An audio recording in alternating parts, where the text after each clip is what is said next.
love neighbor, and social unrest will not take place no more. It'll be sure, there'll be perfect happiness for 1,000 years. That's what the Spirit is going to promise. And almost like the Garden of Eden created all over again. And now we find that a lot of preachers are preaching the great age of glorious new age of victory, victory over wars, victory over social unrest, victory over famines, and victory over all kinds of and he used the words new age to describe what was coming. It would be a glorious new age, yeah. And this is exactly what the movement is all about today.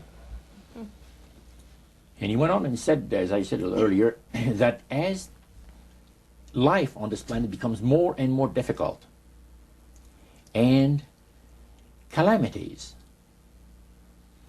will strike the planet more and more frequently, the spirits at that time are going to put all their effort to impress religious leaders, to bring before the masses of the earth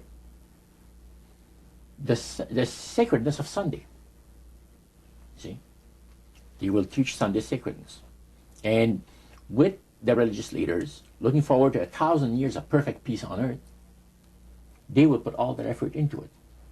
Then laws will be passed by governments. One person asked, what's going to happen about people that don't believe in the Spirit's recommendation? The priest says, that's be no problem at all. Laws will be passed by governments that will force people to go along with it, regardless of whether they believe in it or not.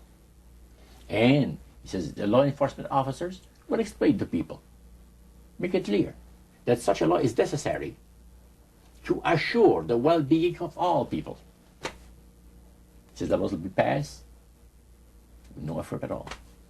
And then he went on and he said about the fact that the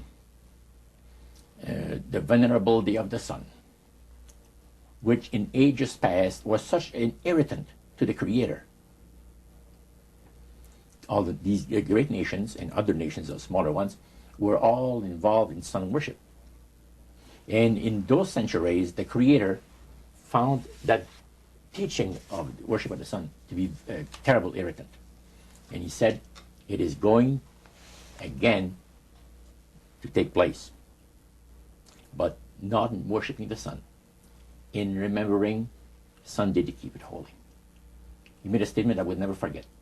He says, by the observance of the day upon which the master, Satan, has placed the unction of his authority and power,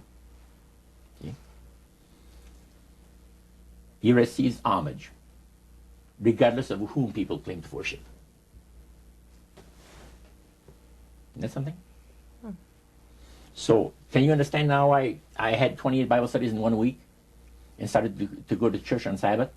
And I never missed since until I became sick. The issue of a day of worship came up in that meeting. Was Sunday the only day mentioned? Well, you see, the priest mentioned, yes, about the fact Satan has chosen Sunday as his day. The Creator has chosen the seventh day of the week. Lucifer has chosen to call his day the first day of the week, Sunday. See? And regardless of what people claim to worship, worshiping God, the Creator, by observing that day, that particular day, they are bringing homage and respect. Now, at that time in your life, you were 20 years old or so. Had you ever heard of a Seventh-day Adventist? Never in my life. In that meeting... They didn't talk about Seventh-day Adventist. They talked strictly about Adventist. Well, they just talked... But they did... The word Adventist was mentioned. The priest was telling us that necromancy, as I mentioned earlier,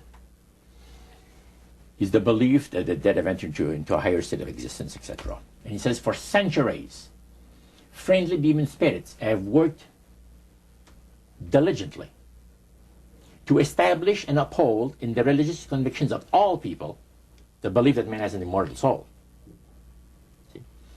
Then he boasted about the fact that the master was so smart in that he had deceived the whole world, even in this age of great scientific knowledge and understanding.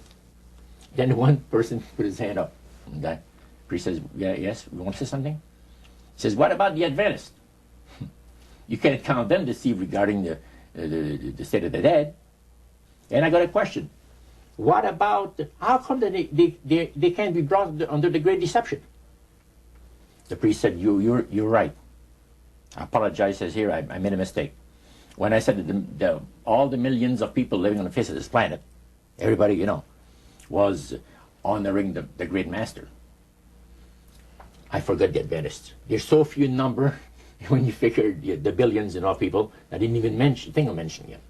So I'm sorry. Then he says, secondly, the reason why they can't be brought under the great deception, let me explain about it. Now he said, my next statement is going to upset some of you. But what I'm telling you is the honest truth. It is factual. It's reality. The fact that the Adventists observe the biblical Sabbath of creation and reverence the Creator on that day, it makes it impossible for the spirits to deceive them. They are giving very special help and great spiritual insight. And he said, under these conditions, they are not ordinary people. And that stayed with me, man. Just like this. And when I heard the word Adventist, when Sarah told me later on, which we're going to cover later, I asked him, I said, what denomination do you belong to? He said, I'm a Seventh Adventist. What's that again? He said, I'm a Seventh Adventist. I said, is that the same thing as Adventist? Oh yeah, he says, a lot of people call us the Adventists. They don't talk about the 70s. Same thing.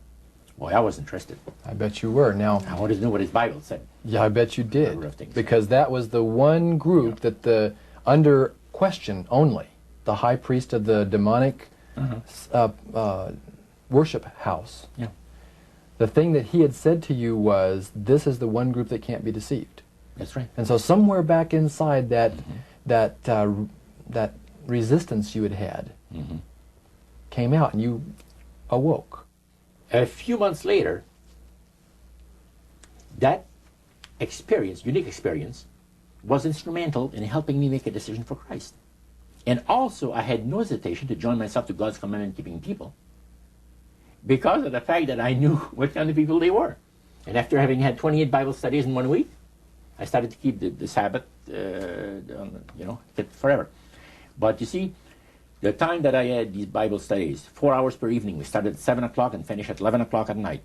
We had this Bible study similar to what you showed me the other day, that you have in your pocket. The Bible studies were about an hour.